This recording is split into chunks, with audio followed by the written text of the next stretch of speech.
Hi hello everyone, welcome back to my new vlog. So ನಾವಿವತ್ತು ಬೆಳಗ್ಗೆನೇ ಎದ್ಬಿಟ್ಟು ಎಲ್ಲಿಗೆ ಹೋಗ್ತಾ ಇದ್ದೀವಿ ಅಂತ ನಿಮಗೂ ಗೊತ್ತಾಗಬೇಕಂದ್ರೆ ಈ ವಿಡಿಯೋನ ಕೊನೆ ತನಕ ನೋಡಬೇಕಾಗುತ್ತೆ. ಸೊ ನೋಡ್ತಾ ಇರ್ಬೋದು ನಮ್ಮ ಇನಾಯ. ಸೊ ಯಾವಾಗ ಹೊರಡ್ತೀವಿ ಅಂತ ಹೇಳ್ಬಿಟ್ಟು ಇಲ್ಲಿ ವೆಯ್ಟ್ ಮಾಡ್ತಾ ಇದ್ದಾಳೆ.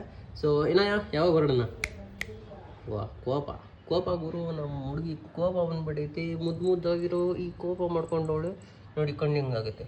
ಕಂಪ್ಲೀಟಾಗಿ ರೆಡಿ ಆಯಿತು. ಮೇಡಮ್ ಅವ್ರ ಫೋನ್ ಬೇರೆ ಇಲ್ಲಿದೆ. ಅವರ ಇದು ಆ್ಯಕ್ಚುಲಿ ಇದರಲ್ಲಿರೋವಂಥದ್ದು ಅವರ ಒಂದು ವ್ಯಾನಿಟಿ ಬ್ಯಾಗು. ಈಗ ಅವರಿಗೆ ಗಾಡೀಲಿ ಕೂತ್ಕೊಳ್ಳೋ ಕಾರಣಕ್ಕೆ ಇದನ್ನು ಡಿಕ್ಕಿಲಿ ಇಟ್ಬಿಡ್ತೀವಿ.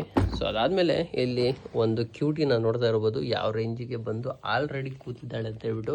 ಸೊ ನಾವು ನಮ್ಮ ಮತ್ತೆ ಊರಿಗೆ ಬಸ್ಸಲ್ಲೇ ಹೋಗ್ತಾ ಇದ್ವಿ ಇಷ್ಟು ದಿನ. ಸೊ ಗಾಡಿ ತಗೊಂಡಿದ್ದು ನೆಕ್ಸ್ಟ್ ಡೇನೆ ಸೊ ನಾವು ಹೊರಡ್ತಾ ಇದ್ವಿ ಬೆಳ್ಳೂರು ಕಡೆಗೆ ಬೈಕಲ್ಲಿ. ಸೊ ನಾವು ತುಂಬ ದಿನದಿಂದ ವೇಟ್ ಮಾಡ್ತಿದ್ವಿ ನಮ್ಮದೇ ಸ್ವಂತ ಗಾಡಿ ಬರಲಿ ಅಂತ ಹೇಳ್ಬಿಟ್ಟು. ಸೊ ಗಾಡಿ ಕೂಡ ಬಂದಿದ್ದೆ, ನಾವು ಹೊರಡ್ತಾ ಇದ್ವಿ ನಮ್ಮ ಮತ್ತೆ ಊರ ಕಡೆಗೆ. ಬೆಳಗ್ಗೆ ಆಲ್ಮೋಸ್ಟ್ 10:30 ಹೊರಟಿದ್ದು ನಾವು. ಈಗ ನಿಟ್ಟೂರು ಬಿಟ್ಟು ಒಂದು ಕಡೆ ನಿಲ್ಲಿಸಿದ್ವಿ ನಮ್ಮ ಈ ನಾಯನ್ಗೆ ಟಿಫನ್ ಮಾಡ್ಸೋಣ ಅಂತ ಹೇಳ್ಬಿಟ್ಟು. ಸೊ ನಾವು ಇನ್ನೂ ಕೂಡ ಟಿಫನ್ ಮಾಡಲಿಲ್ಲ. ಸೊ ನಾವೇ ಬೇಡ ಅಂತ ಹೇಳ್ಬಿಟ್ಟು ಹೋಗ್ತಾ ಇರೋವಂಥದ್ದು.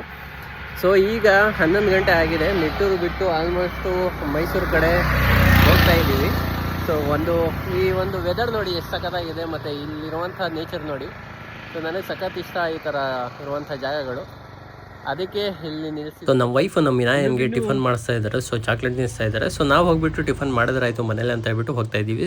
ಈ ವಿಡಿಯೋ ತುಂಬ ಲಾಂಗ್ ಆಗಿರೋದ್ರಿಂದ ಪಾರ್ಟಲ್ಲಿ ಡಿವೈಡ್ ಮಾಡಿ ಹಾಕ್ತೀವಿ. ಸೊ ನೆಕ್ಸ್ಟ್ ಬರುವಂಥ ಪಾರ್ಟ್ನ ಮರಿದಂಗೆ ನೋಡಿ.